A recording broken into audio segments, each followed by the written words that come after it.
Muchísimas gracias. Como indicaba Román, bienvenidos a la Universidad de Salamanca, a este Salón de Actos Adolfo Suárez. Es para nosotros un placer acoger esta fase regional de este certamen de 3 minutos tesis. Yo simplemente voy a agotar 1 minuto y medio de estos 3 que se me conceden para iniciar. Quiero, por supuesto, agradecer a todas las personas que lo hacen posible, a la Unidad de Cultura Científica y la Innovación de la Universidad de Salamanca, así como al resto de unidades que han colaborado de cada una de las instituciones que vienen a este certamen: Burgos, Valladolid, León y, por supuesto, como digo, la propia USAL. Es para nosotros un verdadero placer acogeros en esta Salamanca, como bien decía Román, bastante más calurosa de lo normal, pero aquí estamos más fresquitos, en buena compañía y sobre todo con ganas de disfrutar de un evento de divulgación científica para reconocer también el valor de vuestras tesis doctorales, de todo el trabajo que estáis haciendo durante años, que va a ser condensado en muy poquito tiempo, pero que nos va a valer para veros brillar y para veros comunicar de una manera ágil y efectiva el conocimiento que lleváis tanto tiempo trabajando. Así que, sin más, muchas gracias a todas las personas que lo han hecho posible, al jurado, al propio Román y a todos ustedes por su participación y su asistencia. Muchas gracias y bienvenidos. Fantástico. Esto es lo que necesitamos. 1 minuto y medio, Federico ha cumplido, así que vamos a empezar rápidamente porque aquí estamos para disfrutar de lo que son nuestros concursantes en esta tesis en 3 minutos. Pero voy a presentar a los miembros del jurado que van a tener la difícil papeleta de decidir quién de todos vosotros sois los mejores, que ya es mucho decir, porque vosotros ya venís de las fases locales en cada universidad, ya tenéis experiencia en competir y en ganar, así que esto es un paso adelante. Ellos van a tener la posibilidad, como decimos, el público y nosotros, de disfrutar de vuestros conocimientos y van a tener que evaluaros, ¿vale? Aquí los vemos tan serios ellos. Voy a empezar por Pilar Díaz, que es periodista y directora del programa de Onda Cero Más de Uno en Salamanca. Bienvenida, Pilar. Bueno, para ti esto tiene que ser... Tienes un montón de temas para tu programa, lo sabes, ¿no? Sí, sí. Tengo un reto por delante apasionante y es darme cuenta cómo, si ahora me viera en la tesitura en la que ellos se van a ver, me sentiría francamente incapaz de hacerlo. Así que creo que ya tenéis muchísimo ganado. Muchísimas gracias, Pilar. Cipriano Santidrián de la Granja, jefe de sección de Centros Cívicos, Juventud, Empleo Social y Voluntariado del Ayuntamiento de Burgos. Bienvenido. Gracias, gracias. Nada, una experiencia también para ti, ¿no? Sí. ¿Tenías experiencia en jurados de este tipo? Una vez estuve. Tú ya tienes experiencia, ¿no? Un poco. ¿Y qué tal? ¿Qué tal la sensación? Voy a poner muchísimo interés. Voy a intentar aprender un montón. Venga. Otro compañero, Sergio Isabel, solista del grupo de música vallisoletano The Levitans. Bienvenido, Sergio. Él, además de músico triunfador, es periodista, como yo. Enhorabuena por dedicarte a lo que realmente te gusta, Sergio.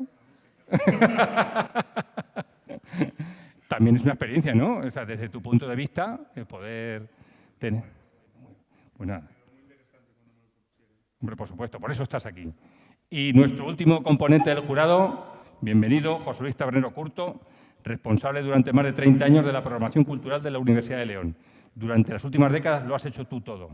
Sí. Bueno, tenía un equipo de compañeros fantásticos que se dedicaban a la parte logística, a la parte de montaje, y eso hay que añadir que estuve también 14 años en la Universidad de Salamanca en actividades culturales desde el momento que se creó en el año 87, pero como estudiante desde el año 76 hasta justo el año 85, en que se crearon las Noches de Fonseca, que comencé cuando Víctor García de la Concha era director, cuando Dámaso García Fraile, que en paz descanse, el catedrático de música, tuvo a bien nombrarme, decirme que me hiciera cargo del servicio de actividades culturales, con lo cual prácticamente desde el año 76 hasta el año 2022 he estado en actividades culturales, lo cual significa que el aspecto escénico es el que supuestamente más domino, puesto que yo creo que he organizado como 700 funciones escénicas en las universidades en las que he trabajado, tanto en Salamanca como en León. Entonces,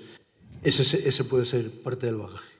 Pues bienvenidos a todos los miembros del jurado. Como digo, vamos a disfrutar. Vosotros tenéis el trabajo y la responsabilidad de evaluar perfectamente a nuestros concursantes.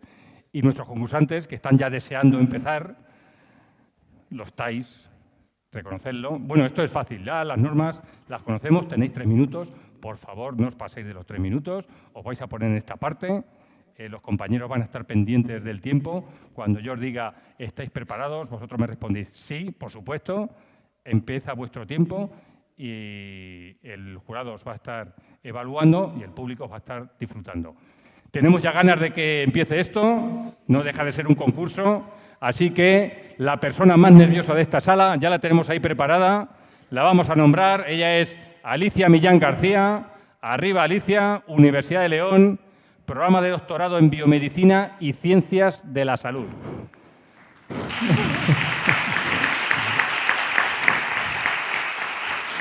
Alicia, el título de tu charla, La leche sabe raro y la ciencia lo tiene claro. O sea, vas a empezar con un pareado, esto es fantástico. Te voy a preguntar si estás preparada, tú dices que sí, aquí tienes tu público y comenzamos. ¿Estás preparada, Alicia? Sí. Adelante. Buenas tardes a todos. Hoy quiero contarles la historia de Pablo, un niño de 7 años al que le encanta beber leche. Nada le hacía más feliz que desayunar cada mañana su vaso de leche. Pero un día, de repente, empezó a rechazarla. La leche sabe raro, decía. Su madre probó distintas opciones, pero nada, la leche ya no sabía igual. ¿Y saben qué? Este pequeño cambio en la rutina de un niño refleja un problema mucho mayor.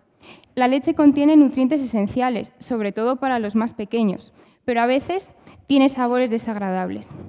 Y es aquí donde entra en juego un pequeño actor poco conocido, pero poderoso, el transportador ABCG2, un pequeño vigilante del tráfico de moléculas que está en las mamas de algunos animales, como vacas y ovejas, y que decide qué sustancias deben quedarse en su interior y cuáles pueden salir y pasar a la leche.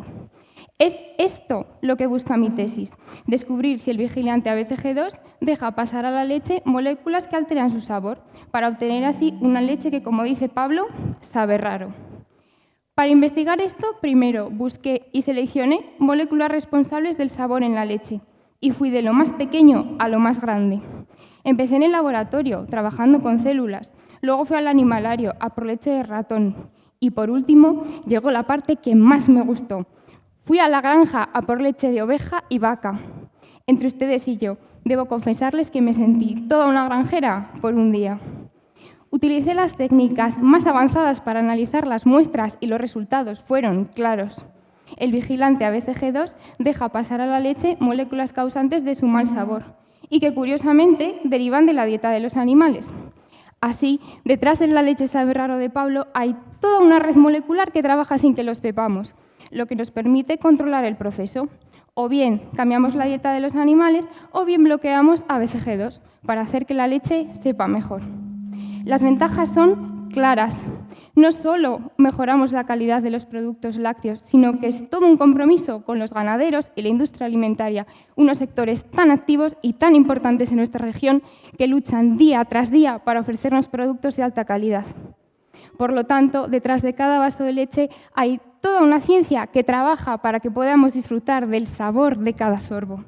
Así, la historia de Pablo no es solo la de un niño que dejó de beber leche, es la historia de cómo la ciencia no es algo extraño que solo se hace en los laboratorios, sino que está en algo tan cotidiano como en un vaso de leche y que mejora nuestra vida, desde la mesa del desayuno hasta toda una industria. Mi trabajo sobre ABCG2 no solo descifra un mecanismo molecular, nos abre las puertas a una leche de mejor calidad. Gracias. Muy bien, Alicia. Le vamos a pedir a nuestro compañero que vaya colocando el micro, pero te voy a preguntar, ¿qué tal estos primeros 3 minutos? Un poco intensos. Bueno, ya has descansado, ¿no? Sí, ya está. Muy bien. Eres la primera, tenías el problema de ser la primera, pero ahora ya vas a descansar allí desde tu butaca. Esto de la leche, tú lo convences a todo el mundo de lo importante que es, ¿no? Hombre, por supuesto. Muy bien, ¿eh? Crees en tu tesis, ¿verdad? Muchísimo. Qué capacidad de convicción. Muchísimo. Tiene. Muchísimas gracias, Alicia, y nada, enhorabuena. Gracias.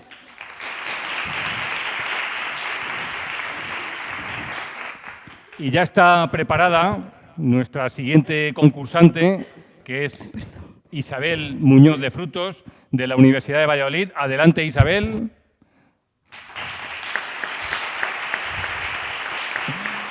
Programa de doctorado en física. ¿Me dejas decir el título de tu charla? Polispan, ¿qué invento el Polispan? A partir de ahí te voy a preguntar si estás preparada. Tú dices que sí, adelante, y comienzan tus 3 minutos. Isabel, ¿estás preparada? Adelante. Imaginad que os llega un paquete a casa y al abrirlo encontráis vuestro nuevo televisor en perfectas condiciones. O pensad en un picnic, donde vuestras bebidas se mantienen frías dentro de una neverita. En ambas situaciones aparece un material tan cotidiano que suele pasar desapercibido. Pero ¿y si os dijera que este mismo material, con el enfoque adecuado, puede ayudarnos a frenar el cambio climático? Hablo del poliestireno expandido, o como lo conocemos en el día a día, el Poliespan. ¿Qué? Invento el Poliespan. Está en los cascos de bicicleta, en las bandejas de supermercado, en los embalajes y hasta en las tablas de surf. Pero la aplicación que más nos interesa hoy es su uso como aislante térmico. Veréis, más de la mitad de la energía que consumimos a nivel mundial es destinada a la climatización de hogares y edificios. En España, por ejemplo, se estima que de cada 10 edificios, 8 son energéticamente ineficientes, lo que se traduce en un mayor consumo energético y, por tanto, más emisiones de CO2, acelerando así el calentamiento global. Pero es aquí donde el Poliespan entra en juego. Este material es una espuma formada por una fase sólida de poliestireno al que llenamos de miles de pequeñas burbujas de aire, llamadas poros, que le confieren propiedades como resistencia mecánica y capacidad de aislamiento. Precisamente gracias a estas propiedades puede ayudarnos a reducir la demanda energética de nuestros hogares. Pero aunque ya se utilice ampliamente como aislante, aún tiene gran capacidad de mejora. Le falta ser más eficiente, le falta ser sostenible. Y esto es justo lo que investigo en mi tesis. En el laboratorio diseño espumas de poliestireno para convertir al Poliespan en su mejor versión. ¿Y cómo lo hago? Primero, ajustando su química para hacerlo más resistente y duradero. Y segundo, optimizando su estructura y el tamaño de los poros para reducir la cantidad de material necesario sin perder eficacia. Mis primeros resultados ya muestran que ciertos cambios en su estructura y composición nos permiten obtener un material más ligero, resistente y con mejor capacidad aislante. Así que, cuando dé con la fórmula definitiva y lo llevemos al mundo real, podremos diseñar a medida nuestra propia casita de Poliespan, perfectamente aislada, eficiente y respetuosa con el planeta. Con esto no solo tratamos de mejorar un material, sino de dar respuesta a uno de los grandes retos de nuestro tiempo, el cambio climático, partiendo de algo tan fundamental como es el aislamiento de nuestros hogares. Así que, la próxima vez que os crucéis con este material, al abrir un paquete o al rascar una pared, pensad en toda la ciencia e innovación que hay detrás de él. Y seguro que, como yo, acabaréis diciendo que invento el Poliespan. Muchas gracias. Bravo.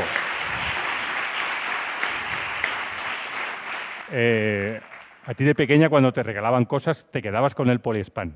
Sí, me gustaba jugar con todo, pero sí.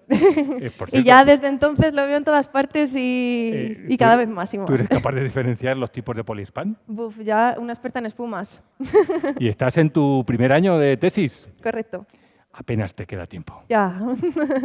Tenemos ya preparado a nuestro siguiente concursante. Si nos lo han visto, bueno, oye, muchísimas gracias y muchas gracias por darnos a conocer el Poliespan, ¿eh? Qué bonito el Poliespan. Gracias. Pues también de la Universidad de Valladolid está con nosotros Víctor Manuel Navarro Poncela. Arriba, Víctor. Programa de doctorado en filosofía. Sí. Tu título, El tic-tac silencioso de la educación. Bueno, lo cambié, pero podemos poner ese. Ya me está corrigiendo y no ha hecho más que Perdón. ¿Cuál es el título? Por favor. Voz, palabra y aliento para una educación acelerada. Bueno, muchísimo mejor. Víctor, venga, te voy a decir si estás preparado y arrancas con tu charla. Venga. ¿Estás preparado? Sí. Adelante. 3 son los motivos por los que hoy quiero compartir esta investigación con todos vosotros. Dar voz, palabra y aliento. Dar voz a ese 30% de alumnos en España que tienen problemas de ansiedad, depresión o estrés. Dar voz también a ese 40% de profesores que tienen problemas de salud mental derivados de su trabajo. Y dar voz a esas familias que cada vez entienden menos a sus hijos y menos su educación. En definitiva, dar voz a tantos y tantos agentes educativos que hoy sienten que no pueden más. Pero la voz tiene que ir seguida de la palabra, de la explicación, del porqué de estas cifras alarmantes. Y en nuestro trabajo, ese porqué tiene nombre y apellido. Se llama aceleración social. Un fenómeno característico de nuestra época y que, como su nombre indica, tiene que ver con el incremento de la velocidad en 3 ámbitos: en el ritmo de vida, en el cambio social y en la tecnología. Y lo cierto es que tan pronto como asumimos esta hipótesis de que la aceleración social está detrás de aquellas cifras, los resultados comenzaron a aflorar rápidamente. Porque es la aceleración en el cambio social la que hace que nuestros alumnos tengan que aprender un segundo, tercer y cuarto idioma antes de dominar el suyo propio, porque no saben dónde van a vivir ni en qué lengua van a trabajar. Y es la aceleración, pero en el ritmo de vida, la que hace que después de 6 horas de clase por las mañanas ocupen sus tardes con matemáticas, programación, conservatorio, chino, solo para tener un currículum brillante y rebosante, pero de ansiedad y de estrés. Y es la aceleración en la tecnología la que permite y exige a nuestros docentes evaluar a cada alumno en cada clase con una rúbrica distinta. También la que ha dejado de verlos como maestros para convertirlos en instructores youtubers, motivadores influencers y diseñadores de experiencias. Y podrían multiplicarse los ejemplos, pero la conclusión no cambiaría. La aceleración social está llevando al límite a nuestros agentes educativos. Voz, palabra, ¿queda aliento ante tanta aceleración? Lo cierto es que sí, que hemos hallado propuestas pedagógicas alternativas ante esta educación frenética. Alternativas que pasan por hacer menos cosas, pero con más cabeza, quitando velocidad y poniendo corazón. ¿Quieren un ejemplo? La aceleración nos acompaña hasta aquí. Si hay que exponer una tesis en 3 minutos, ¿qué menos que dejar unos segundos para parar, respirar y dar gracias a los que siguen luchando por una educación mejor con su voz, su palabra y su aliento? Muchas gracias.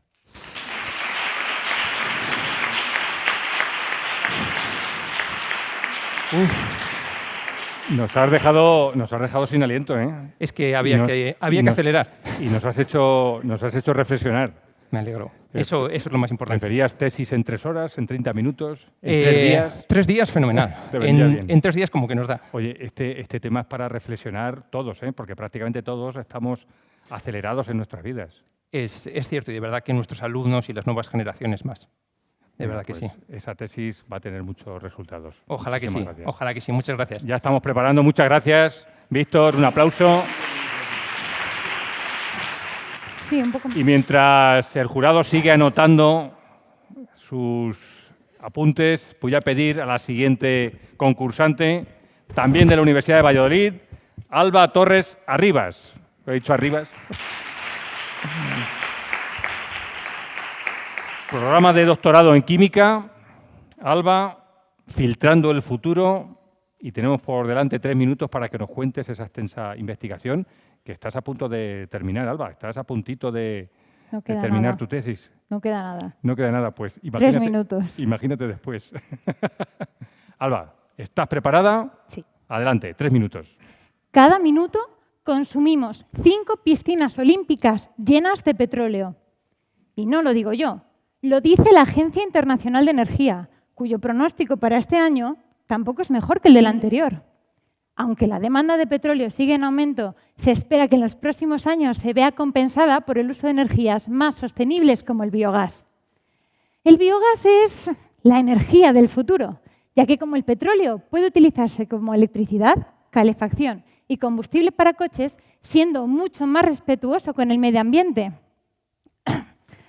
Aunque a todos nos sonará como las flatulencias de las vacas, del que vengo a hablar es mucho más interesante. Es aquel que se obtiene cuando ciertas bacterias se comen nuestra basura, dándole así un valor a lo que para nosotros antes ya no lo tenía. Increíble, ¿verdad? Este biogás está compuesto por metano, un gas con poder energético. Sin embargo, se obtiene contaminado por CO2. Si lo inyectásemos directamente en las líneas de gas natural, solo estaríamos disminuyendo la eficiencia energética de esta fuente. Por eso es esencial que el biogás sea purificado previamente. En mi tesis me centro en la purificación de biogás utilizando membranas. Imaginad una membrana como un filtro para el café, pero en vez de separar los pozos del café, separaremos el CO2 del metano. Pero hay un gran problema, y es que quitar este contaminante de nuestro ansiado metano no es tarea fácil. Cuando atraviesa nuestro filtro, los gases se separan según su velocidad. Unos corren más que otros, pero estos dos tienen la manía de correr similar. Aquí entro yo. Como química, modifico las membranas ya existentes. Les añado aditivos que puedan decir, tú pasas y tú no, cerrándole la puerta así al CO2 y obteniendo un metano mucho más puro. Pero aún hay otra dificultad. Actualmente logro fabricar membranas del espesor de un pelo. Aunque parezca impresionante, esto queda muy lejos de lo necesario para poder introducirlo en la industria. Para eso necesito que sea por lo menos 1000 veces más fino que un pelo. 1000 veces más fino, ya que cuanto más fino sea, más rápido atravesará el gas y más rentable será la membrana. Afortunadamente os digo que lo estoy consiguiendo, pero tengo que continuar, ya que solo durante mi presentación se habrán gastado 15 piscinas más. Y esto no puede seguir así. Necesitamos un cambio. Las membranas son la respuesta, son las que filtrarán la energía del futuro. Muchas gracias. Bueno, Alba, fantástica. Gracias. Oye, qué importante es la divulgación en este caso. Fíjate que hablas de plantas de biogás y continuamente estamos escuchando en los medios de comunicación qué es el biogás y mucha gente ni se pregunta en qué es, en qué consiste, cómo se produce y bastan 3 minutos para explicarlo de una manera Espero que haya sencilla. servido. Tú vas a seguir divulgando, seguro, ¿a que sí? Espero. Sí, sí, seguro. Muchísimas gracias, Alba. Gracias. Pues ya tenemos con nosotros a Ignacio Manuel Álvarez Díaz de la Universidad de Burgos. Adelante, Ignacio. Programa de doctorado en Ingeniería y Tecnologías Industrial, Informática y Civil. Tú ya venías acelerado desde Burgos, como el resto de tus compañeros. Sí. Y tu charla se llama Sin red, pero con luz. Así que tienes 3 minutos por delante. Estamos deseosos de que nos cuentes esa tesis doctoral. Así que te pregunto, ¿estás preparado? Sí. Adelante. Estoy seguro de que todos aquí tenemos alguna anécdota graciosa relacionada con el apagón. Yo, por ejemplo, me quedé encerrado en la universidad y estuve un buen rato buscando una salida de emergencia y acabé saltando la verja que rodeaba todo el edificio. Pero, ¿y si os dijera que es posible vivir un apagón y ni siquiera darse cuenta? Es más, ¿realmente necesitamos la red eléctrica? Hoy estoy aquí precisamente para hablaros de la posibilidad de contar con un sistema completamente independiente de la red pública. El objetivo de mi tesis es el estudio, el diseño y la fabricación de un sistema de iluminación autónomo. Una investigación que puede aplicarse tanto a países sin infraestructura eléctrica como a entornos urbanos que buscan una mayor independencia energética. Por lo general, un barrio, un edificio, una fábrica pueden contar con distintos elementos electrónicos, paneles solares, baterías, alumbrado, todos ellos conectados a la red eléctrica convencional, formando lo que se conoce como una microred. Cada uno de estos elementos electrónicos que integran una microred requieren de un convertidor para cada uno. Estos convertidores simplemente son adaptadores que ajustan el voltaje. Es decir, si la red eléctrica proporciona 24 voltios y una farola necesita 60 voltios para encenderse, el convertidor se encarga de convertir esos 24 voltios en 60. El problema es que si cada uno de estos elementos electrónicos necesita su propio convertidor, el sistema se vuelve más complejo y más caro. Sin embargo, en mi tesis propongo un sistema desconectado de la red general, donde un único convertidor es capaz de integrar un panel solar, una batería y un sistema de iluminación LED. Esto permite no solamente reducir los costes generales, sino que al prescindir de la conexión a la red, permite que su montaje y su mantenimiento sea mucho más sencillo y seguro. Durante esta investigación se han llevado a cabo estudios matemáticos, simulaciones por ordenador y finalmente, en los últimos meses, hemos desarrollado un primer prototipo, el cual está dando muy buenos resultados. Este proyecto ofrece una solución real para entornos sin acceso a la red eléctrica. El prototipo desarrollado no solamente opera de manera autónoma, sino que se ha demostrado que es más económico y efectivo que las alternativas convencionales. De manera que, si nos llegase otro apagón con este sistema, tan solo necesitaríamos comprar velas, pues si quisiéramos celebrar pues, una cena romántica. Muchas gracias.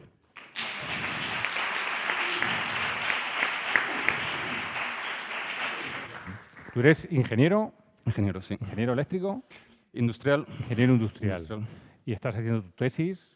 ¿Trabajas en la universidad? Trabajo en la universidad. ¿En un contrato de la universidad? Sí, eso es. Y a pesar de todo lo que nos has contado, no quieres hacerte millonario en la empresa privada. Gracias. No. La cosa es hacer para el resto del mundo. Joder, qué bien me ha quedado, ¿eh? Sí. Muchísimas gracias, Muchas gracias. Muchas gracias. Y ya tenemos preparada, sí, a Patricia Alzola Bordón. Adelante, Patricia. Ostras, sí. Universidad de Salamanca. Sí. Hola, hola. Vale, Se bien. nota que juegas en casa, Universidad de Salamanca. Un poco. Programa de doctorado en psicología. Y oye, el título, de quejas cognitivas a demencia cuando el pingüino se convirtió en collar. Estamos deseando que empieces a contarnos cómo has llegado a esta conclusión. Así que, Patricia, Vale. tienes 3 minutos. ¿Estás preparada? Estoy preparada. Adelante. Venga. Buenas tardes. Mi nombre es Patricia y hoy voy a hablar sobre la expedición de mi vida. Cuando estudié psicología se abrió ante mí un mundo por descubrir, el cerebro. En 4 años algo me quedó claro, y es que todos tenemos uno. Sin embargo, las rutas que nos llevan a comportarnos de una u otra forma son todavía un enigma, sobre todo cuando hay un daño cerebral. Esta curiosidad que yo ya traía en mí aumentó cuando vi cómo una persona confundía el dibujo de ese pingüino con el de un collar. Y desde entonces me pregunto qué ruta fue siguiendo ese pingüino, si se tropezó con un daño cerebral y por eso se transformó en una joya. Todos sabemos que a medida que se envejece se van perdiendo ciertas facultades mentales o cognitivas.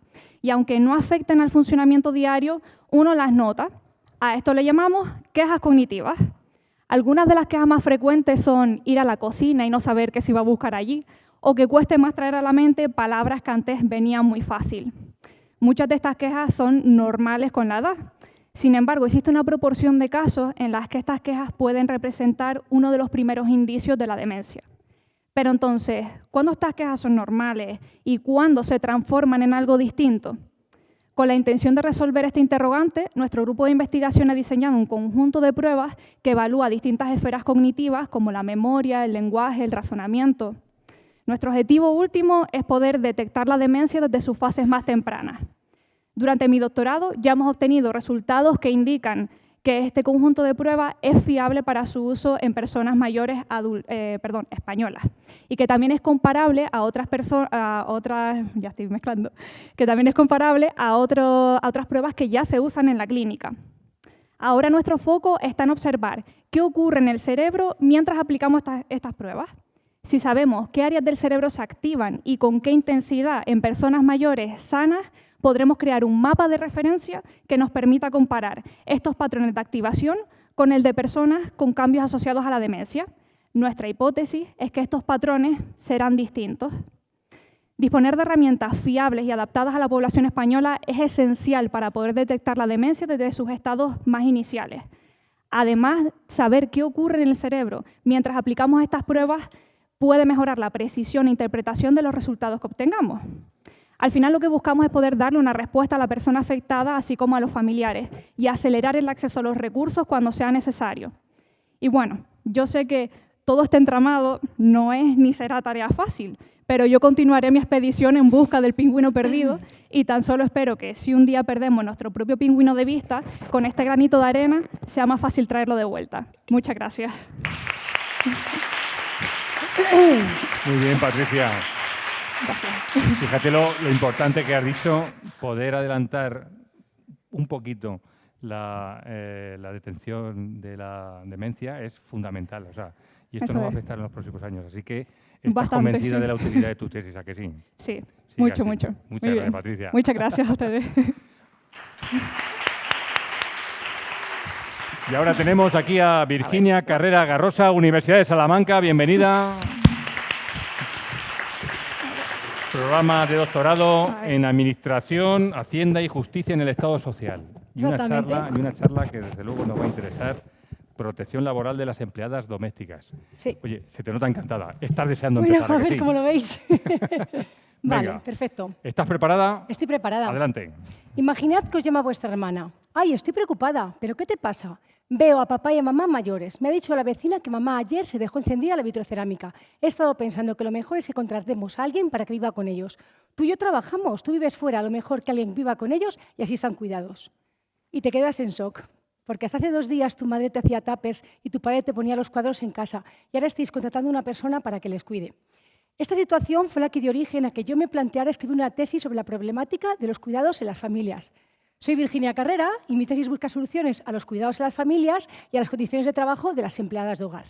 Como objetivos me he propuesto 2 cuestiones. La primera, aliviar la carga económica que supone para muchas familias tener que contratar a una empleada. Y en segundo lugar, mejorar las condiciones de trabajo de estas trabajadoras. Cuando hablamos de familias de todo tipo. Familias con niños y niñas pequeños y con padres y madres mayores. Pero sobre todo hablamos de familias con salarios normales y corrientes. Familias que les supone un gran esfuerzo pagar a la cuidadora y que en muchos casos con la pensión de sus padres no cubre los gastos. Cuando hablamos de empleadas domésticas, yo voy a pedir que cerréis los ojos. ¿Qué veis? Una mujer inmigrante que puede estar en la economía sumergida, que puede estar trabajando por horas o incluso vivir en la casa en la que trabaja. Una mujer que está cuidando o limpiando, pero oye, no le hemos pedido ninguna cualificación para trabajar ahí.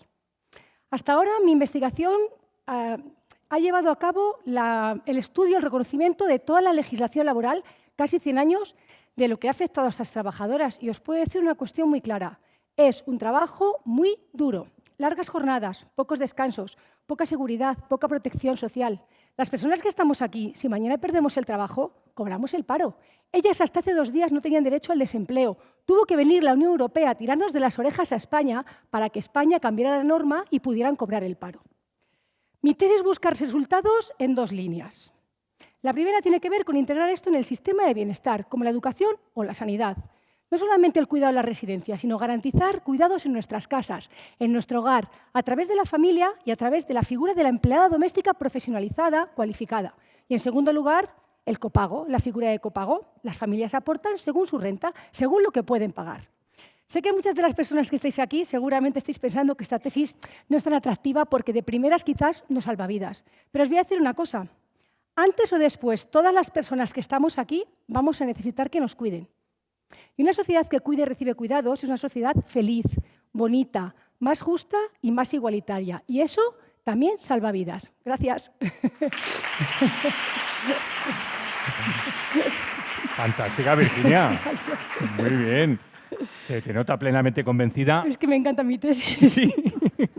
Vamos, no puedes negarlo. Es que es necesaria. Además, nos has hecho, mientras comentabas Sí. los casos, había gente que asentíamos con la cabeza de vernos reflejadas en situaciones reales. Es un problema real. Tú detectabas el problema y a partir de ahí eso Yo se siempre convierte digo que en mis una... padres están muy sanos, ¿vale? Sí. Pero esto es un problema real y hay que ponerle solución. Es así. Muy bien, pues muchísimas Nada, gracias. a vosotros. Muy bien. Pues ya tenemos preparado a Madalyn Marian Deliu Dumitru. Si lo he dicho bien, sí. Asiente, Universidad de Salamanca, bienvenido. Programa de doctorado en lectura y comprensión y con un título llamativo que nos hace desear que empieces ya. ¿Cómo un libro te puede ahorrar un billete a la Antártida? ¿Se me escucha bien? Todo tuyo. ¿Sí? Se te Perfecto. escucha bien, tienes 3 minutos. Te pregunto, ¿estás preparado? Estoy preparado. Adelante. El año pasado, científicos llevaron a un grupo de terraplanistas que piensan que el Sol sale siempre por un lado y se pone por el otro, a la Antártida para mostrarles que allí hay días de 24 horas de sol. La expedición no resultó para la mayoría de ellos y coincidirán conmigo en que es sorprendente que aún tengamos que dedicar tantos recursos a demostrar algo tan evidente, sobre todo cuando quizás con un libro sobre ciencias habría bastado para ahorrarles el billete. Pero es que a veces el mayor desafío es superar nuestras propias convicciones, que actúan de barreras mentales para el aprendizaje. En mi tesis doctoral estudio cómo este tipo de mentalidades afectan a la alfabetización, y es de lo que les voy a hablar hoy. Bien, pues la alfabetización, es decir, la capacidad para leer, comprender y aprender de las palabras escritas es imprescindible para entender el mundo. Piensen, por ejemplo, que sin alfabetización sería muy difícil que cualquiera de las personas que estamos aquí participáramos de estas intervenciones. La alfabetización es algo así como escalar una de las grandes montañas de la Tierra. Es un gran desafío y como tal está compuesta por diferentes tramos o retos que hay que ir superando sucesivamente. Es sabido que muchas personas tienen dificultades en este reto sofisticado, pero ¿a qué podría deberse que unas personas avancen y otras se queden atrás? El objetivo de mi tesis doctoral fue ver si esta diferencia se debe a una mentalidad muy concreta, la mentalidad de crecimiento. La mentalidad de crecimiento es pensar que siempre podremos mejorar nuestras habilidades cuanta más práctica y esfuerzo le dediquemos. Nuestra hipótesis fue que la mentalidad de crecimiento facilitaría el proceso de alfabetización y para explorarlo pedimos a niños de primaria que leyeran textos y medimos sus mentalidades y su motivación. Aunque al principio la mentalidad de crecimiento no tuvo un especial efecto, al cabo de un año los que pensaban de esta manera mantenían más alta su motivación frente a aquellos que no pensaban así. Además les explicamos que el cerebro es como un músculo, que cuanto más lo entrenen, más pueden desarrollarlo. Y obtuvimos resultados similares. Es decir, con mi tesis doctoral vimos que la mentalidad de crecimiento activa mecanismos psicológicos que nos motivan para superar los retos de la alfabetización. En conclusión, mejorar la alfabetización puede transformar nuestra sociedad y podemos facilitarlo con mecanismos tan sencillos como la mentalidad de crecimiento. Porque, aunque el terraplanismo nos desafía a cuestionarnos nuestra comprensión del mundo, tal como dijo Stephen Hawking, solo somos una raza avanzada de monos en un pequeño planeta de una estrella mediocre, pero podemos comprender el universo. Muchas gracias. Fantástico, Madeleine. Menos mal que no me has llamado de usted, porque eso te hubiera restado puntos. Estaba a punto, pero... Has estado a punto. Qué importante es la educación y eso de tener los cerebros entrenados. Soy buena muestra de ello. Muchísimas gracias, Madeleine. Muchas gracias a ti. Venga. Gracias. Y ya con nosotros ya tenemos a Elena García Alonso, adelante, de la Universidad de Burgos, programa de doctorado en Ciencias de la Salud y un tema que nos va a interesar, afrontar el cáncer más que uno ocupa. Así que, Elena, ¿estás preparada? Sí. Adelante. El cáncer también fue un ocupa en mi familia. Se quedó 11 años, sin permiso. Como hija, viví intensamente lo que significa convivir con esta enfermedad. Un auténtico terremoto vital que sacude lo físico, psicológico, sociofamiliar, laboral e incluso económico. De esta experiencia nace la pregunta de mi tesis. ¿Influye cómo las personas afrontan el cáncer en su calidad de vida y bienestar emocional? La respuesta me la dieron los 360 pacientes que entrevisté en el Hospital de Día Oncológico de Burgos mientras recibían tratamiento. Personas con una media de 63 años y distintos tipos de cáncer, la mayoría en estadio avanzado y muchos con metástasis, por lo que predomina la quimio, pero un 35% ya recibe terapias dirigidas y un 20% inmunoterapia, gracias a los avances actuales. En cada encuentro evalué su calidad de vida, ansiedad, depresión y su forma de afrontarlo. Y ahí va el dato. La calidad de vida media de estos pacientes fue notable, 7 sobre 10, principalmente afectada en la vida social, el rol cotidiano, la fatiga o el insomnio. Pero mientras, ¿qué pasa por la cabeza de estos pacientes? Pues desde la psicooncología necesitamos tener claros 2 palabras, el ajuste mental y las estrategias de afrontamiento. El ajuste mental al cáncer es la brújula interna que guía cómo interpretan el diagnóstico y cómo responden a la enfermedad. En mis pacientes predomina el espíritu de lucha, pero no entendido como batalla, sino como una actitud positiva, proactiva e implicada que vive conscientemente con la enfermedad. El otro palabra, las estrategias de afrontamiento. Simplemente quedaos con que son recursos concretos frente al ocupa. Y aquí entra mi tesis. Exploro los recursos psicológicos que más les ayudan dependiendo del proceso oncológico que estén viviendo. Por ejemplo, en pacientes con metástasis, el espíritu de lucha reduce el malestar emocional y lo hace a través de 2 estrategias, la aceptación y el humor.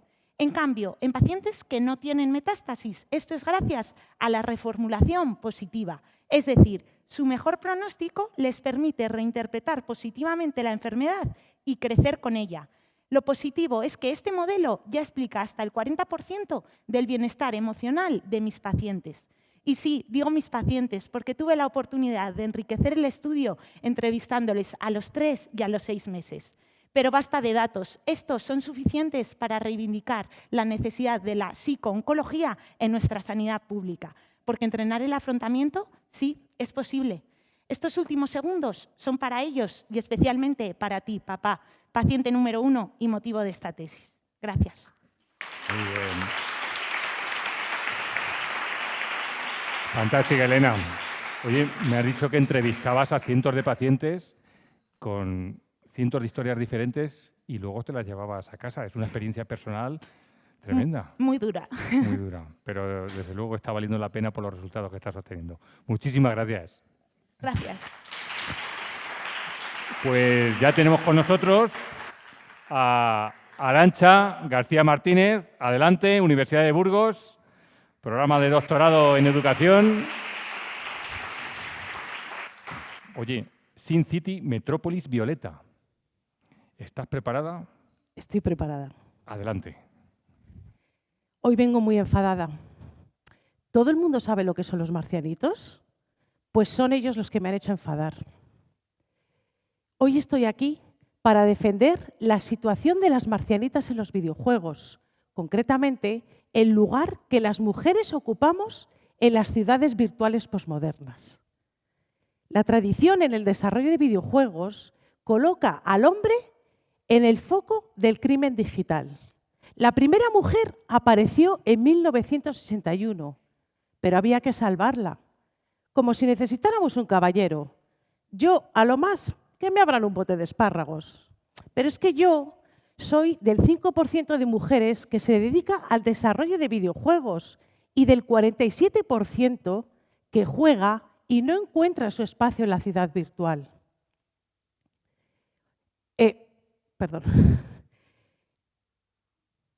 Pero antes de ponernos y enfadarnos con los píxeles, debemos saber de dónde proceden estos datos. Mi tesis doctoral examina 6 grandes superproducciones de videojuegos con la finalidad de llevar una propuesta educativa al aula. ¿Cómo lo hago? En primer lugar, reviso cada videojuego escena a escena para saber dónde están o no las mujeres. En segundo lugar, pusimos el mando sobre la mesa para preguntar a un grupo de docentes cómo llevar esta problemática al aula. En los videojuegos hay muchas mujeres, incluso trans, pero su acción es silenciada. ¿Dónde está el derecho a la ciudad? La hipersexualidad eclipsa su protagonismo. Los planos urbanos pueden modificarse. Lo demuestra la historia del urbanismo. El siglo XX configuró ciudades llenas de desigualdades. ¿Por qué el XXI lo hace en píxeles?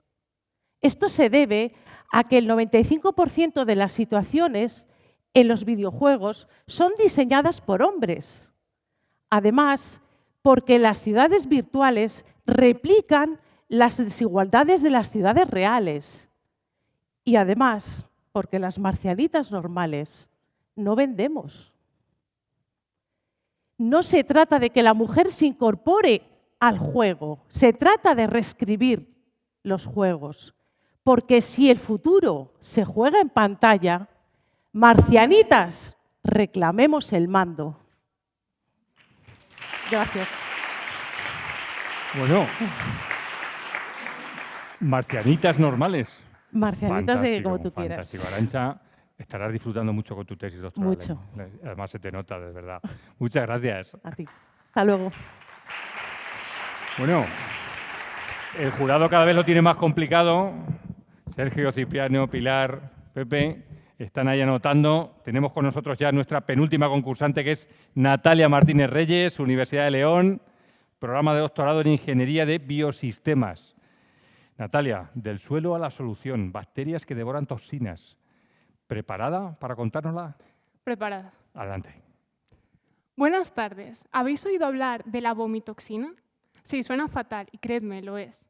Su nombre técnico es el desoxinivalenol, aunque hoy lo llamaremos simplemente el DON. El DON es una toxina producida por ciertos mohos, sobre todo en los cereales, y puede causarnos graves daños en el tracto digestivo, incluso debilitar nuestro sistema inmunológico.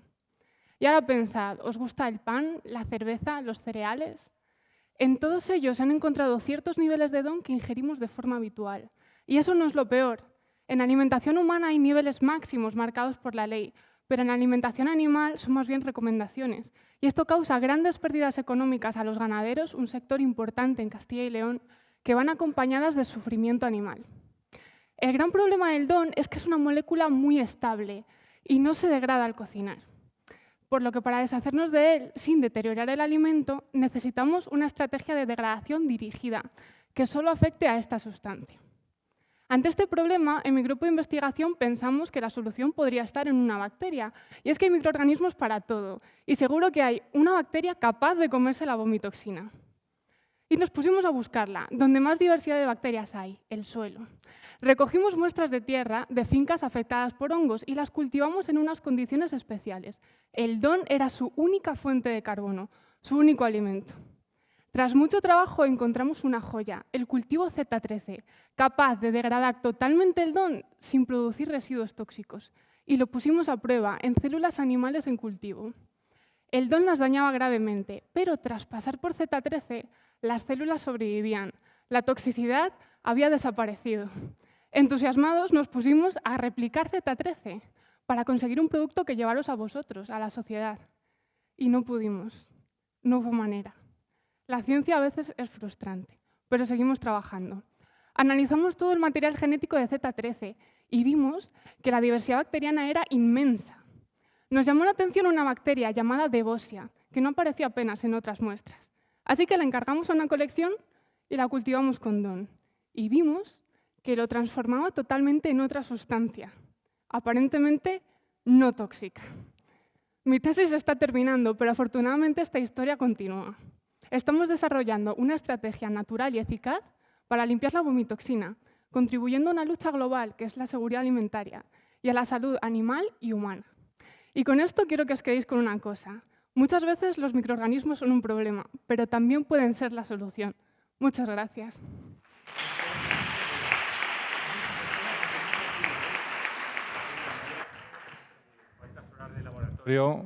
Mirando bacterias, y ese momento emocionante de decir, oye, esto puede ser fantástico, eso no te lo quita nadie, ¿verdad? No, eso estuvo muy bien. Muy bien, pues a seguir trabajando. Muchísimas gracias, Natalia.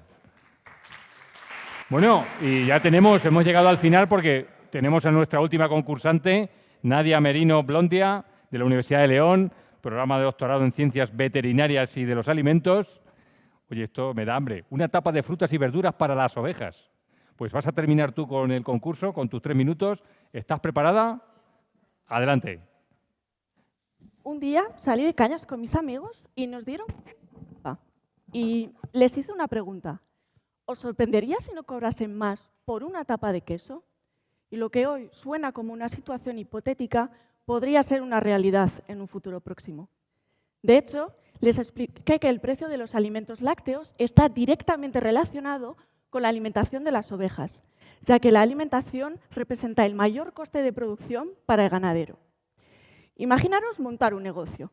Buscaréis maximizar los ingresos, reducir los costes y asegurar la sostenibilidad de vuestra empresa, ¿no? Y si vuestra empresa es una granja, buscaréis los mismos objetivos.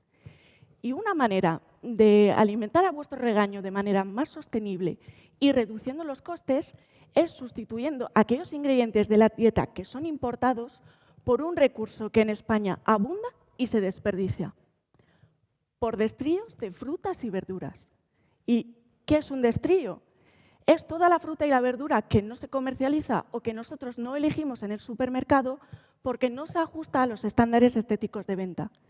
Al final, es una parte importante de la cosecha que se tira generando un impacto medioambiental. Pero, ¿cambiar la alimentación no afectará a la producción o la calidad de la leche? A esta misma pregunta trato de responder en mi tesis. Mi objetivo es evaluar si los destríos de zanahoria, peras, puerros y pimientos pueden incluirse en la dieta de las ovejas de producción de leche, sustituyendo así parte de los ingredientes convencionales más caros. Y primero trabajó en el laboratorio. Determinó el valor nutritivo de estos residuos vegetales para poder incluirlos en proporciones adecuadas en la ración.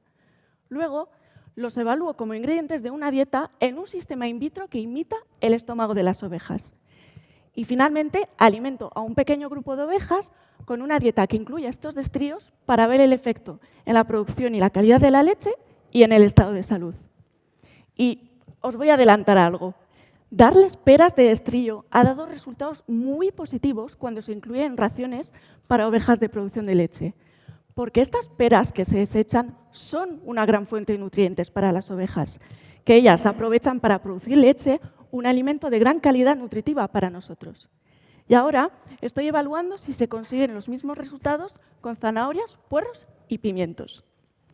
Para resumir, mi tesis no solo busca preservar la tradición española de salir de tapas, también intento que este pequeño cambio en la alimentación del ganado ovino sea una solución sostenible a las presiones económicas y ambientales de la huerta a la granja. Y os aseguro que este cambio es la etapa favorita de las ovejas. Muchas gracias. Muchas gracias, Nadia. Oye, luego hay que convencer, además, a los ganaderos con evidencia científica de que esto es así. Por eso y trabajamos. Y se pueden cambiar Sí. muchos hábitos. Sí. Oye, ¿te imaginas en un futuro que al final las peras sean parte de la dieta de las ovejas de Pues las ganaderías? se está haciendo en algunas partes. Muy bien, enhorabuena. Gracias. Bueno, qué rápido ha pasado. Ahora la decisión la tiene el jurado, que se va a marchar a deliberar con mi compañera Marian, así que os voy a pedir que bajéis del escenario, os retiréis un momento y en vuestras manos está la decisión. Difícil, ¿eh? Complicado. Es una decisión difícil. Esto no lo pensabais cuando os pidieron participar, ¿eh? Sí. Pues muchas gracias, Sergio, Pilar, Cipriano, Pepe. Y ahora, mientras el jurado delibera, pues vamos a seguir disfrutando pues con chilillo. Y claro, hablamos de conchilillo y os lo digo yo, no todo el mundo tiene la suerte de tener a Conchilillo en la Universidad de Salamanca y en Castilla y León. Así que hoy vamos a disfrutarla de nuevo con una pequeña charla que se llama Con ojos de rock. Adelante, Conchi. Gracias. Voy a coger el volumen. Bueno, el escenario es todo tuyo. ¿Sí? A ver. Tanto como mío. A ver, creo que hay una presentación por ahí. Antes de empezar, mientras cargan la presentación, quiero daros la enhorabuena a todos. Lo habéis hecho fantásticamente bien. Ya estar aquí ya sabéis que es como un premio, ¿no? Pero realmente al final, bueno, lo que gusta es ganar, ¿no? Sí, queréis ganar. Lo habéis hecho todos muy bien. Yo estoy encantada. A ver, un poco para atrás aquí.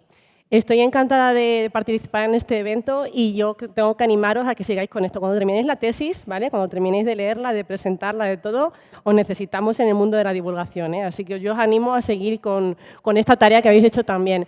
Bueno, pues como os decía, yo estoy encantada de que me hayan invitado. Me han dicho que 10-15 minutos o así. Yo lo puedo alargar o extender o acortar, lo que queráis, lo que me digáis, ¿vale? Pero lo que quiero hacer ahora, mientras ya estamos un poco más relajados, los nervios están templados, pasar un buen rato, mientras esperamos la deliberación, que además se han ido, ya ¿no? Ya podéis decir lo que queráis, que ya se han ido.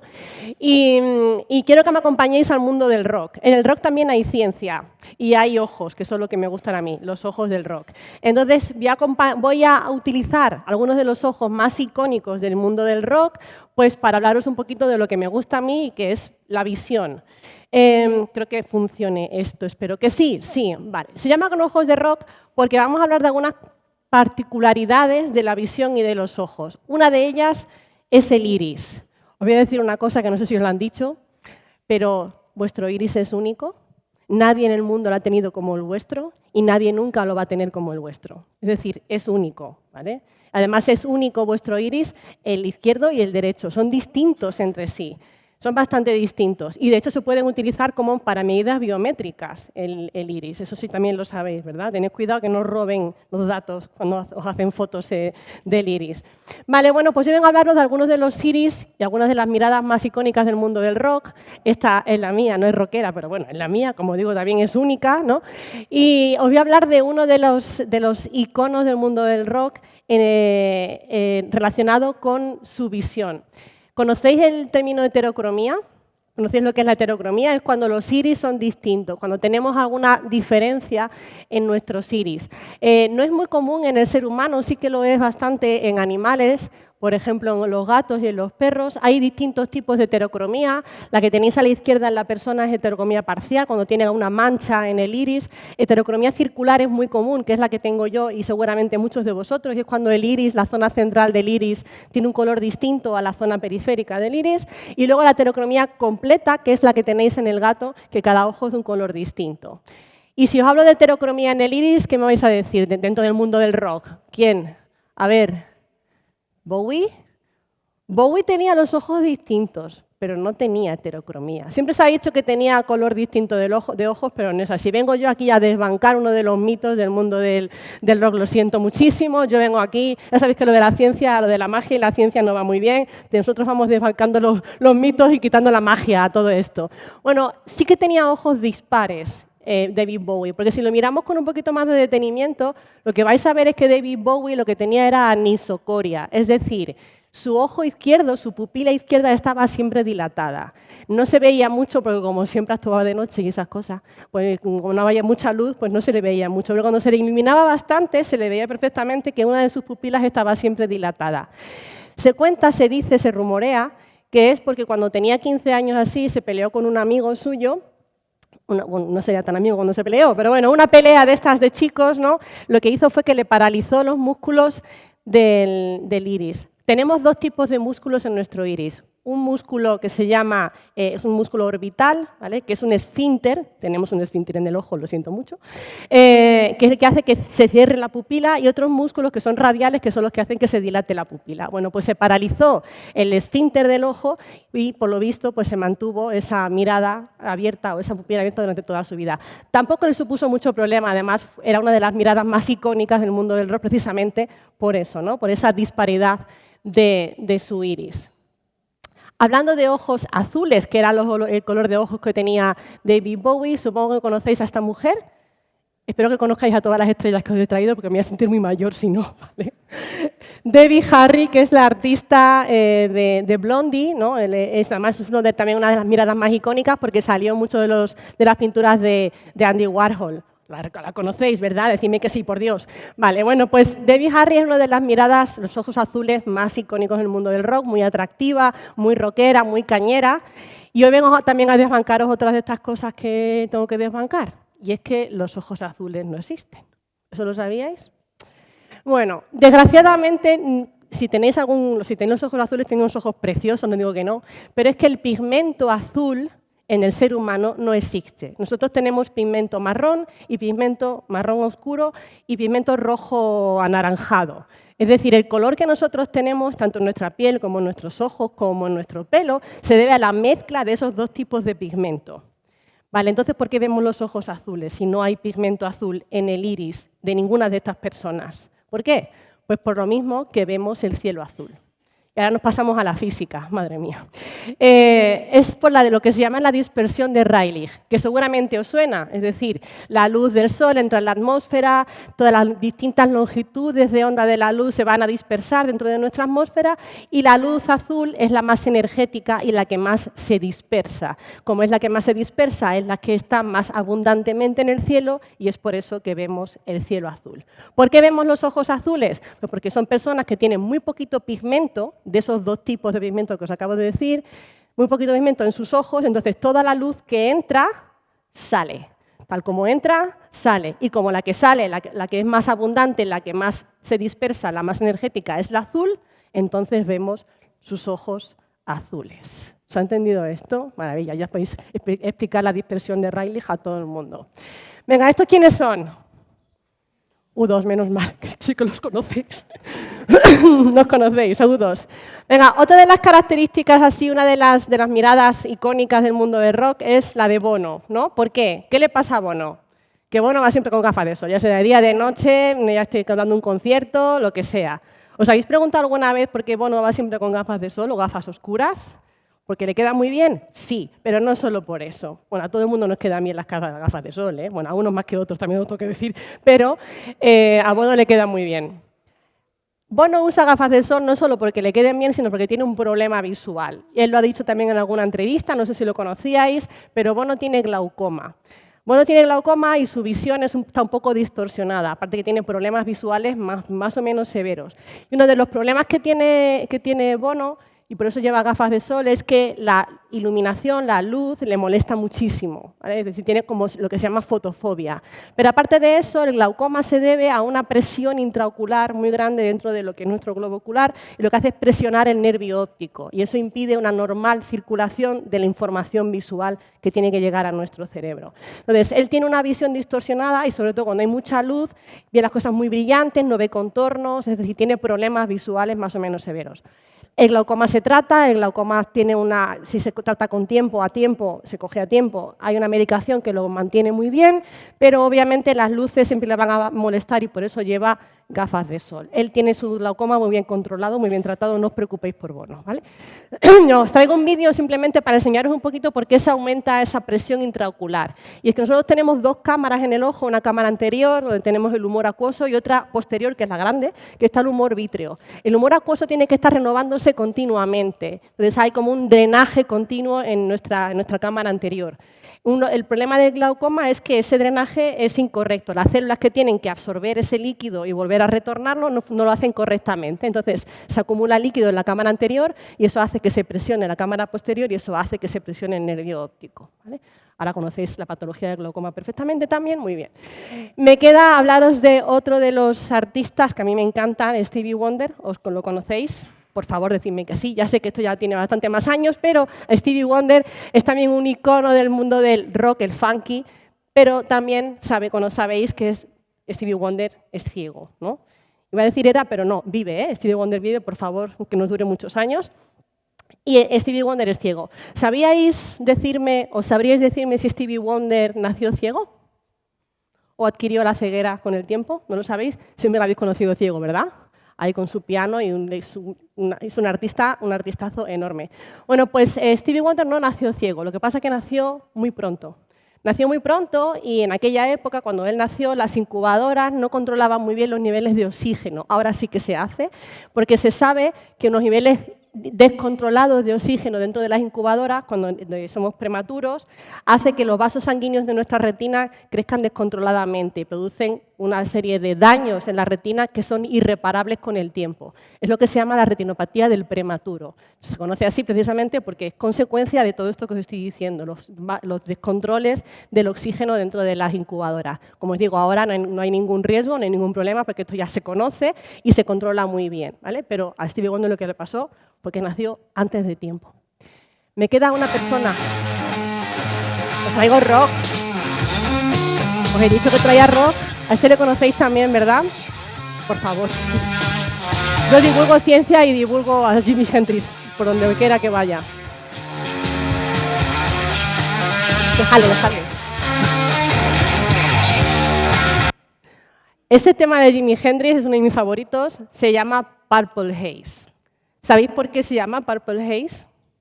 No, os lo voy a contar yo, para eso he venido yo aquí, a contároslo. Se llama Purple Haze porque Jimi Hendrix, cuando tocaba el estribillo, una parte que además le llamaba el Purple Chord, cuando tocaba eso, él veía morado. Y no es que lo viera aquí delante, es que lo veía en su cerebro. Eso se llama sinestesia, sonido, color. Conocéis seguramente personas que son sinestésicas, que tienen una especie de mezcla de sensaciones en su cerebro, mezcla de sentidos en su cerebro. Jimi Hendrix, al mismo tiempo que estaba tocando la música, tocaba unos ciertos acordes, al mismo tiempo veía colores en su cabeza. Ahora me vais a decir, bueno, es que Jimi Hendrix con la droga... Efectivamente. Jimi Hendrix, al igual que muchos de los rockeros de los años 70, consumían LSD. El LSD es una droga que estuvo asociada a un movimiento artístico de aquella época que se llama la psicodelia. Lo de flipar en colores, tiene sentido ahora que sí, flipar en colores. Flipaban en colores porque el LSD inducía este tipo de sinestesia, inducía la sinestesia sonido-color. Al mismo tiempo que la gente escuchaba la música, experimentaban estar viendo unos colores, ¿vale? Como os digo, esto es flipar en colores literal. Bueno, pero os tengo que decir que aunque es lo que se sospecha que le pasaba a Jimi Hendrix, no tengo certeza 100%, nadie me la ha afirmado, ¿vale? Pero yo tengo también mis sospechas de que era bajo el efecto del LSD cuando le pasaban estas cosas. Aunque esto pasara, realmente la sinestesia es un trastorno neurológico natural, normal, quiero decir que hay gente que lo experimenta sin necesidad de consumir ningún tipo de droga psicotrópica, ¿vale? De hecho, hay un 4% de personas que se sabe que tienen distintos tipos de sinestesia. Esta que os he contado es la más común, la sinestesia sonido-color, pero hay otros tipos de sinestesia bastante raras, como por ejemplo, hay una que me encanta, bueno, no me encanta, pero es rara, porque hay una sinestesia que se llama tacto-gusto, y es gente que toca distintas rugosidades, como cosas suaves o cosas rugosas, y experimentan un sabor específico en la boca. No me digáis que no es raro eso. Y hay otra que es muy común también, que a lo mejor sí que la tenéis alguno de vosotros, porque seguro que aquí hay una proporción alta de gente sinestésica, que es la grafocolor. Y es gente que ve los números o las letras con distintos colores. Y esa, como os digo, es bastante común, ¿vale? Y es una especie de mezcla de cables que tenemos en nuestro cerebro, sobre todo en el tálamo, que es donde se integran la mayor parte de los sentidos, ¿vale? Pues bueno, yo con esto yo creo que he terminado. Os dejo con el Purple Chord, que es digamos, el estribillo, esa parte, ¿no?, que toca Jimi Hendrix y que con eso ve los colores morados, por si a vosotros os da por tocar esto y de repente os ponéis a flipar en colores también, ¿vale? Espero que os haya gustado, espero que os haya despertado vuestra curiosidad y muchas gracias.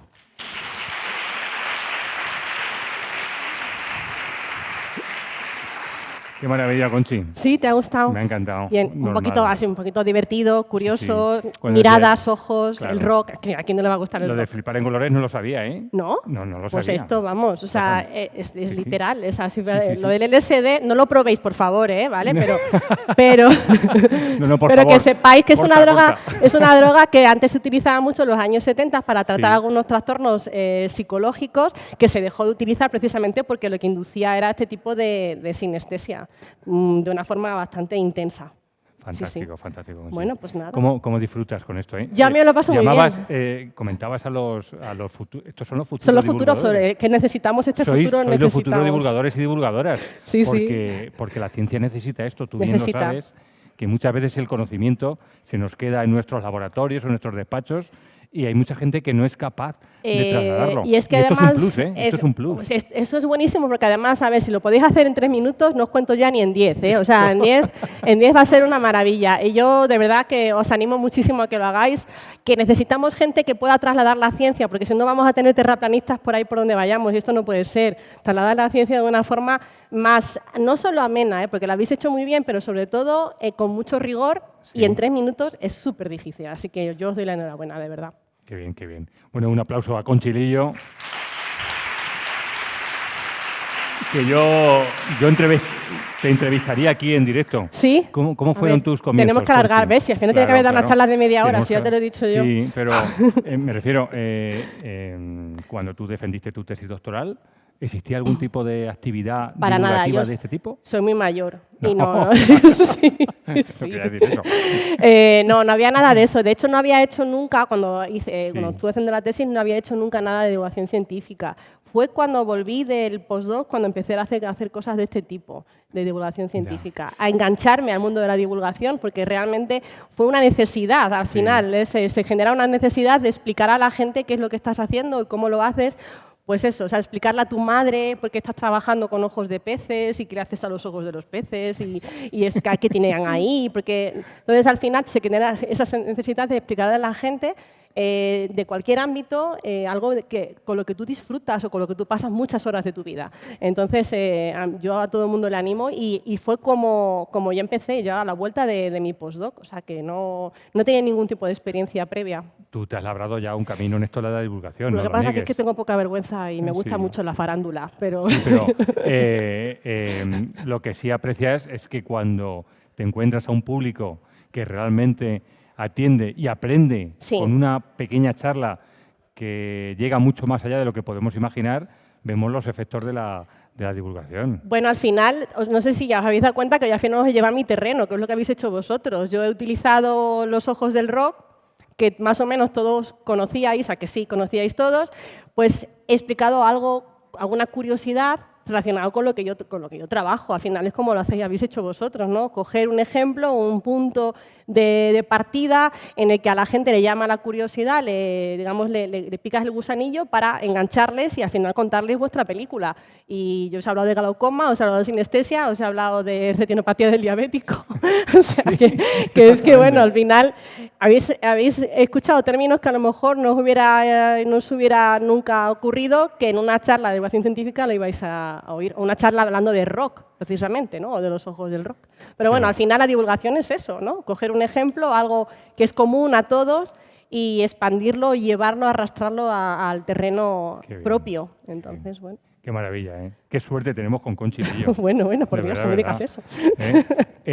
Conchi, si a mí me dicen que tengo un iris único, no me están halagando. ¿Verdad? No, yo lo he hecho para halagaros, pero sí es verdad, pero es la pura verdad, eso es ciencia. Es como si fuese tu huella dactilar. De hecho, ya sabéis que se utilizan ahí ya sistemas de reconocimiento del iris. Claro.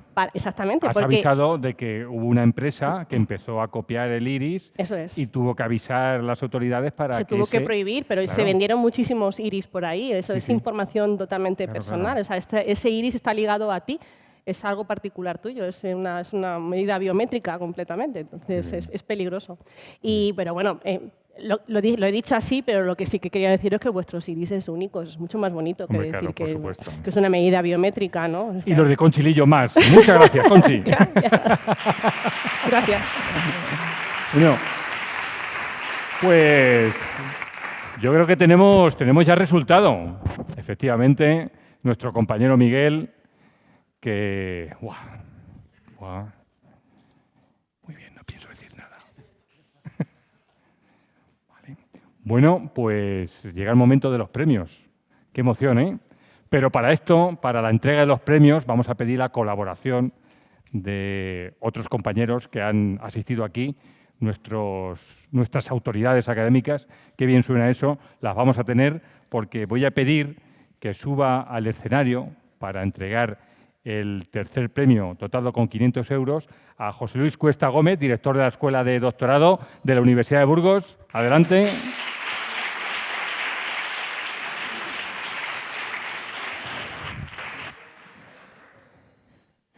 Bueno, esto sí que hace ilusión, ¿eh? Esto sí que hace ilusión. Me siento como la azafata de... Bueno, iba a decir de 1, 2, 3, pero no se acuerdan. Nos pasa como con Chilillo, que no recordaban las canciones. Bueno, en este caso, José Luis va a entregar el tercer premio. Mira, te voy a pedir que le eches un vistazo. Yo me voy a acercar. Tú vas a elevar la voz y quiero que lo digas con tu propia voz, ¿eh? ¿Te había pasado esto alguna vez? Pues mira, tenemos aquí el tercer premio. Elena García Alonso.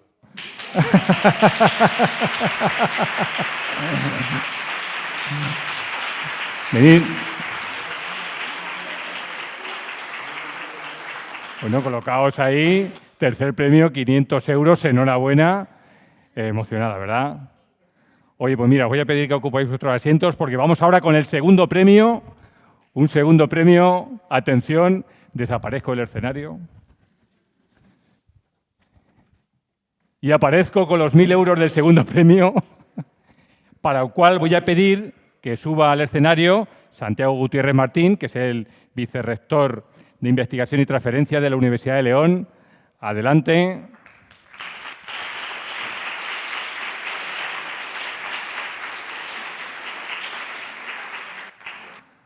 Buenas tardes. Te voy a dejar aquí ese premio de 1.000 euros. 1.000 euros que ya tienen, ya es un montante importante. Ya te digo, sí. Lo van a invertir en su propia tesis doctoral. Bueno, esperemos que sí. A ver. Pues mira, aquí tenemos a la segunda clasificada. Es Virginia Carrera Garrosa.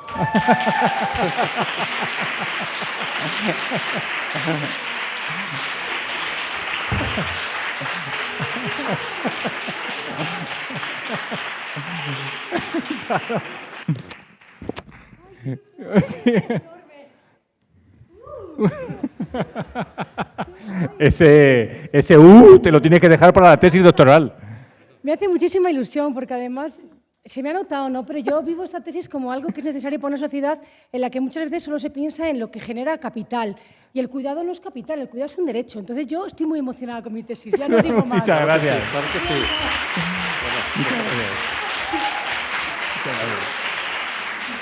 Bueno, llega el momento importante. Bueno, todos son importantes. En este caso, con el primer premio, 2.000 euros. 2.000 euros es una cantidad importante. Veo que le brillan los ojos al resto de concursantes por este posible premio. Antes de nada, vamos a darle emoción y le vamos a pedir que sea el vicerrector de investigación de la Universidad de Valladolid, Enrique Vallens, que suba al escenario, porque va a ser el encargado de entregar este premio. 2.000 euros. Sé que no lo hacéis por dinero, pero sí. Estáis además acumulando.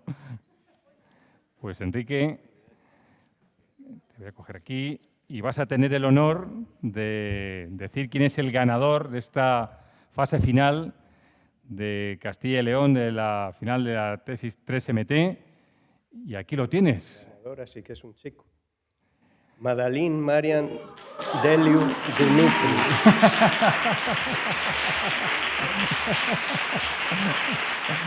Bueno.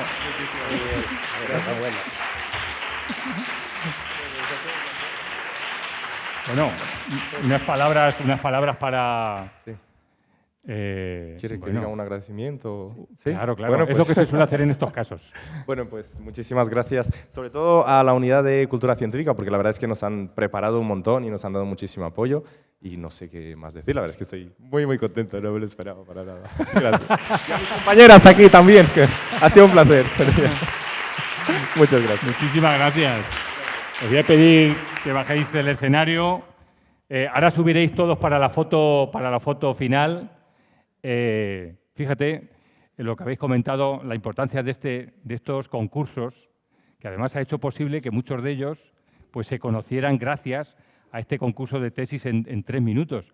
La labor del doctorado es muchas veces muy oscura. Se hace el doctorado y prácticamente la hacéis solos con vuestros compañeros de laboratorio o a veces en un despacho en vuestra propia casa.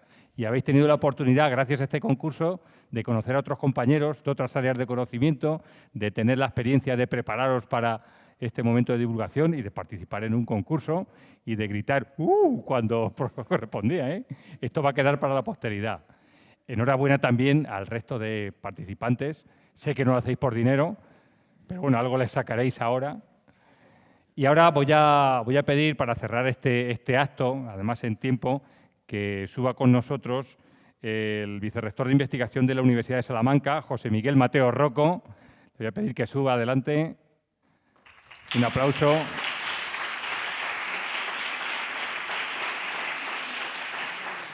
Para que nos dirija unas palabras y dar por clausurado este acto. Hay que recordar también y agradecer que esto es una actividad de las unidades de cultura científica en el marco del Plan de Transferencia de Conocimiento Universidad-Empresa de la Junta de Castilla y León y que cuenta con la coordinación de las escuelas internacionales de doctorado y también con el apoyo de la Fundación de la Universidad de Valladolid, la Fundación General de la Universidad de Burgos, la Fundación General de la Universidad de León y de la Empresa y la Fundación General de la Universidad de Salamanca. Así que las últimas palabras para despedir este bonito acto. Después... Muchísimas gracias. Todo tuyo.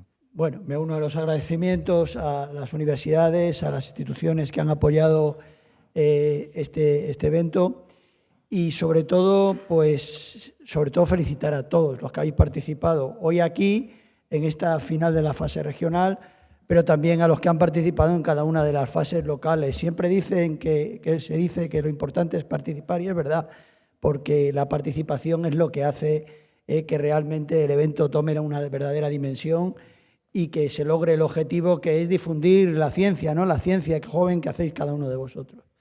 Quiero destacar algo que me ha llamado mucho la atención, y es que en todas las exposiciones que habéis hecho, todos, vuestro trabajo de investigación es el que es, pero todos lo habéis orientado hacia objetivos de un mundo diverso, sostenible, inclusivo. Lo veis todos, tendríais la investigación, lo compleja que sea, pero la finalidad en todos los casos lo habéis presentado así. Esto me hace muy feliz, ¿no? Porque me hace ver que realmente pues, tenemos una concepción de que queremos un mundo mejor y un mundo en el que el desarrollo cuente con todos, desde las personas que pueden contribuir a lo mejor más directamente a un desarrollo más rápido, pero también de todos, porque todos somos necesarios. Esa diversidad pues es fundamental en una sociedad como la que queremos. También a nivel climático, a nivel energético, en todos los niveles habéis tocado casi todos los temas del desarrollo. Y por tanto, pues desde un punto de vista también ético, pues es muy tranquilizador y además muy motivador. Os felicito a todos por haber elegido esa temática y por haberla expresado también.